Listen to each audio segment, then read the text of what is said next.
She thought she was untouchable until the restaurant's owner stepped in with a lesson money couldn't buy. The evening rush at the Sapphire, a high-end restaurant in Chicago, was in full swing. Crystal chandeliers cast a warm glow over the polished wooden tables, each adorned with white linen and gleaming silverware. Waiters moved with precision, balancing trays of exquisitely plated meals, their footsteps soft against the marble floor. Among the crowd of diners was a group of 3 women seated at the center of the room, their laughter carrying over the gentle hum of conversations. At the head of the group sat Victoria Hart, a woman whose presence demanded attention. Victoria wasn't just wealthy, she exuded it. Her diamond necklace sparkled as brightly as her watch, which peeked out from beneath the cuff of her tailored blazer. With a perfectly manicured hand, she sipped from her glass of wine, her eyes scanning the room as though deciding whether it met her standards. To Victoria, everything had a hierarchy, and tonight, she was perched firmly at the top. At the far end of the room, a waitress, young, with an air of nervous energy, was weaving through the maze of tables. Her name tag read Sophia, though it was barely visible against the dark fabric of her uniform. Sophia had been working double shifts for weeks, saving every penny for college. But tonight, her exhaustion was evident in the way she stumbled slightly while setting down a tray of glasses. Victoria noticed her, her lips curling into a faint smirk. To her, people like Sophia were invisible, until they weren't, until they made a mistake. The evening took a sharp turn when Sophia arrived at Victoria's table, setting down their entrees. "Here you are, ladies. I hope you enjoy your meals," she murmured, her voice trembling slightly but her politeness unwavering. Victoria raised a single brow, inspecting the plate in front of her. "Excuse me," she said, her tone cutting through the air like a knife. "Is this supposed to be medium rare? It looks closer to well done. And why is it taking so long? We've been waiting for what feels like forever." Sophia blinked, caught off guard. I'm so sorry, ma'am. Let me take this back and—" "Oh, spare me the apology," Victoria interrupted. Her friends exchanged amused glances, clearly enjoying the show. "Honestly, it's not that hard to get an order right, or is it?" Sophia's cheeks flushed a deep red. The room seemed to hold its breath for a moment, the tension palpable. But in the corner of the room, a man in a simple gray suit sat quietly, watching. His expression gave away nothing, but his gaze didn't waver. The moment was far from over, and what happened next would change everything. Sophia's hands trembled as she carefully lifted Victoria's plate from the table. She nodded politely, murmuring, "I'll have this fixed right away," and turned to head toward the kitchen. But Victoria wasn't finished. "Unbelievable," Victoria muttered, her voice loud enough for the tables around her to hear.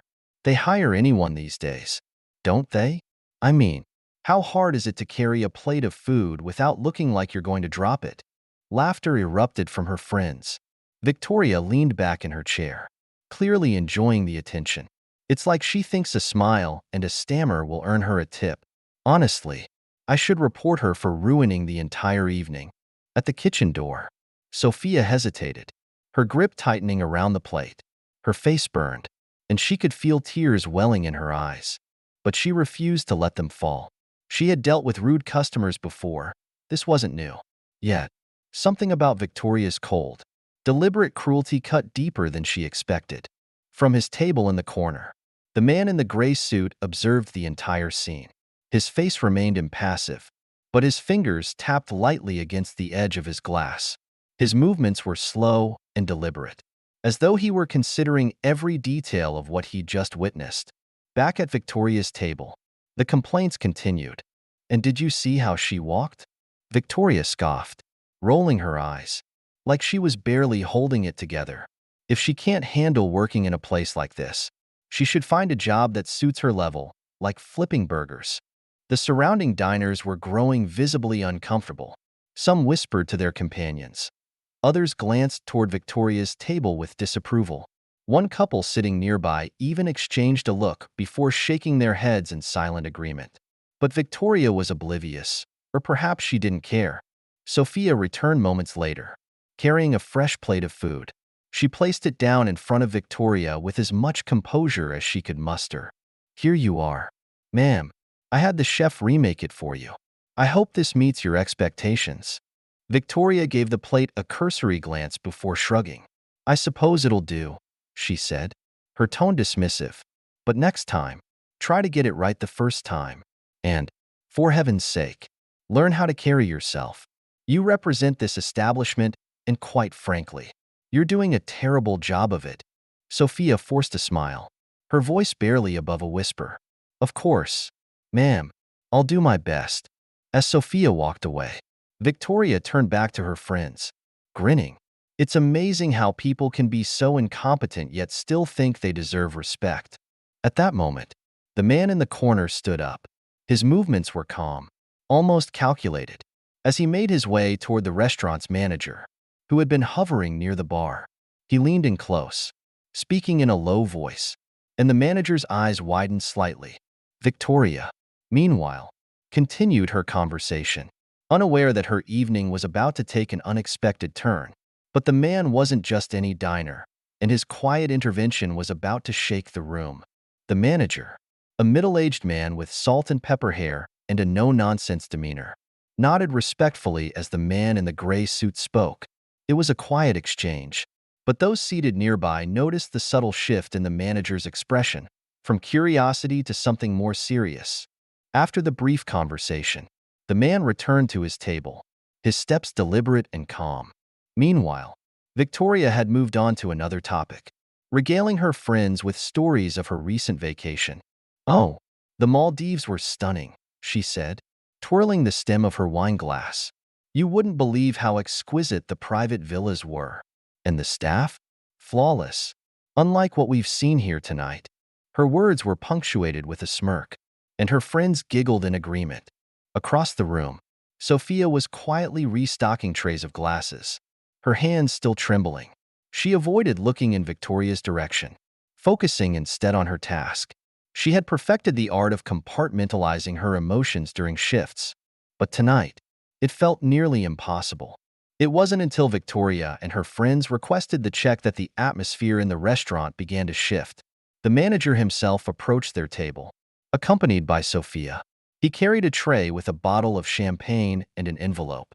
Victoria's eyebrow arched in confusion, though a trace of smugness lingered on her face. Ladies, the manager began, his voice steady and professional. Compliments of the house. Victoria's friends gasped in delight, and one of them clapped her hands together. Oh, how lovely. Victoria leaned back in her chair, clearly pleased. Well, it's about time someone recognized exceptional patrons, she said, shooting Sophia a pointed glance. But the manager's next words silenced the table. This gesture comes directly from the owner of the Sapphire, he said, placing the envelope in front of Victoria. He's been observing your experience tonight and wanted to personally address it. Victoria's smile faltered. The owner, she repeated, her voice tinged with surprise. Before the manager could respond, the man in the gray suit approached their table. The room fell silent as diners turned to watch. He stood there, his posture relaxed but commanding, and offered a polite smile. Yes, the owner, he said, his voice calm but firm. My name is Alexander Hart, and this is my restaurant. Victoria's jaw tightened, her cheeks flushing slightly.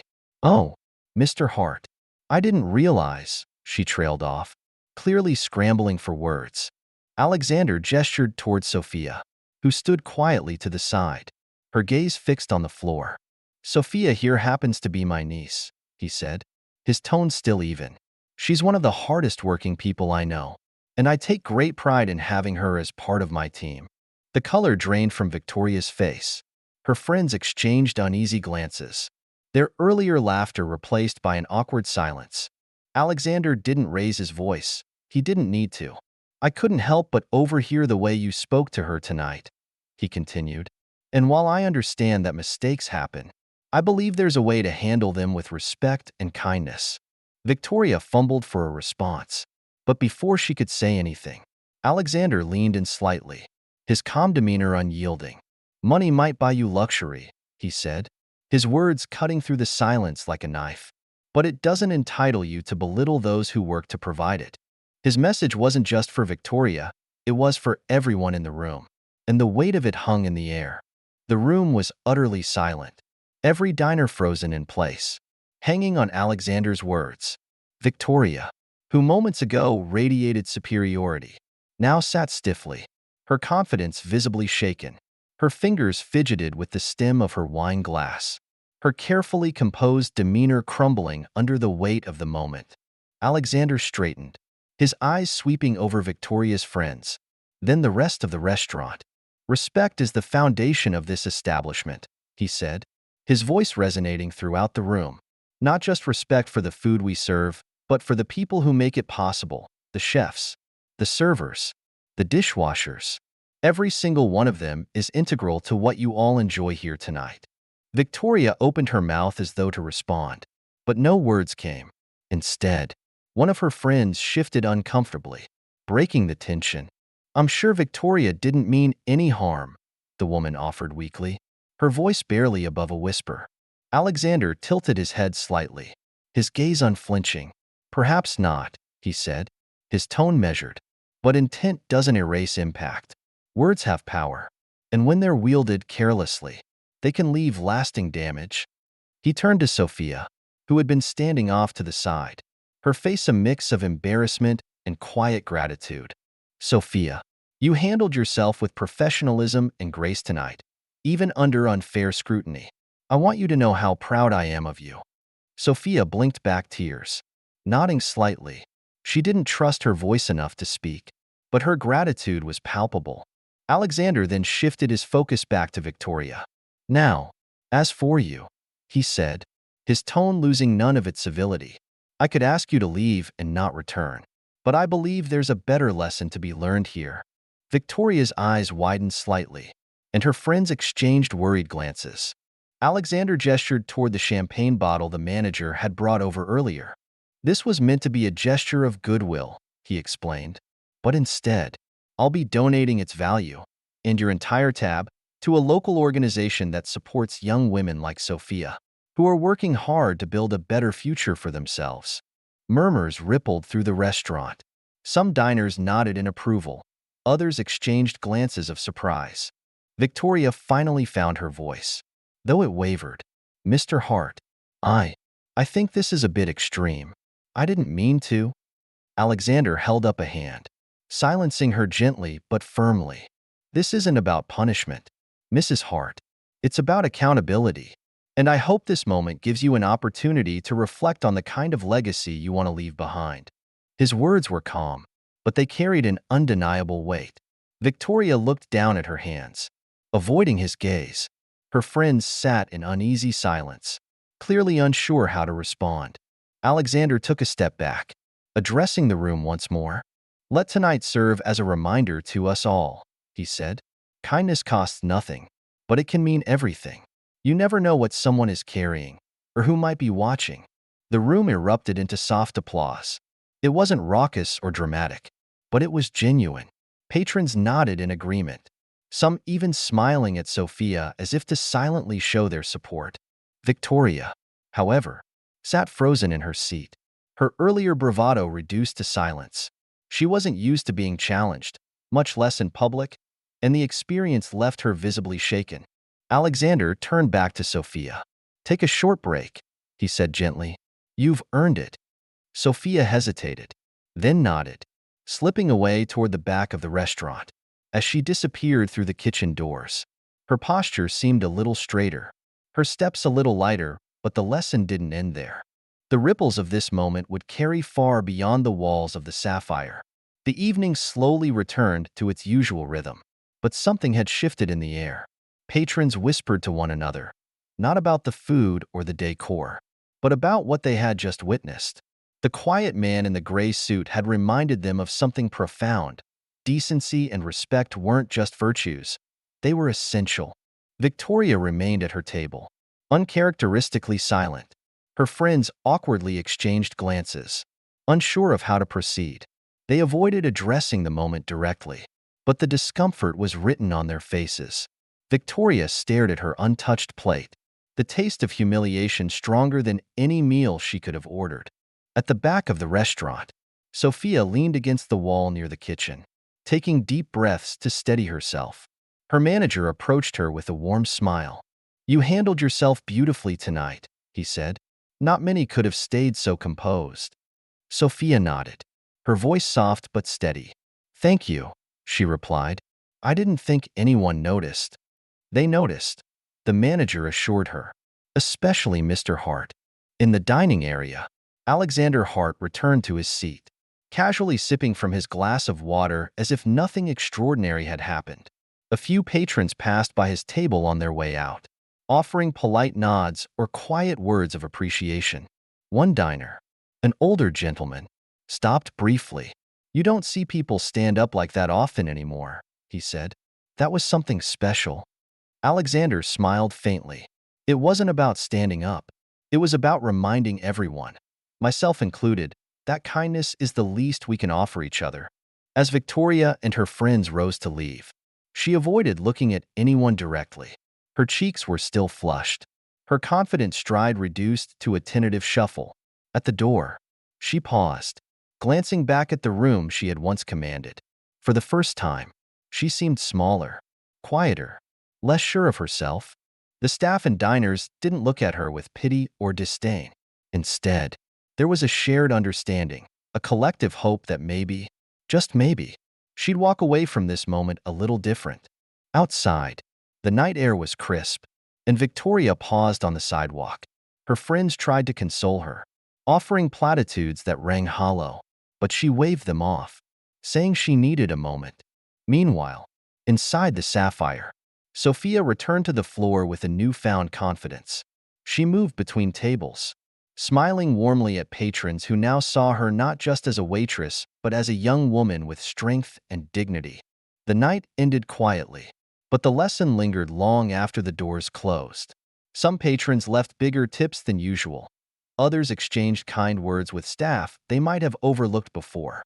And Victoria? She walked away humbled. Her world shifted in a way she never anticipated. Alexander watched from the window as the last guests departed. He didn't smile, didn't gloat. He simply sat there, satisfied that a small but important point had been made. Because at the end of the day, it's not about wealth, status, or power. It's about how you treat the people who cross your path, no matter where they come from or who they are. And maybe, if we all remembered that, the world would feel a little kinder. If this story resonated with you, share it with someone who might need a reminder about the power of kindness. And don't forget to subscribe for more stories that inspire reflection and change.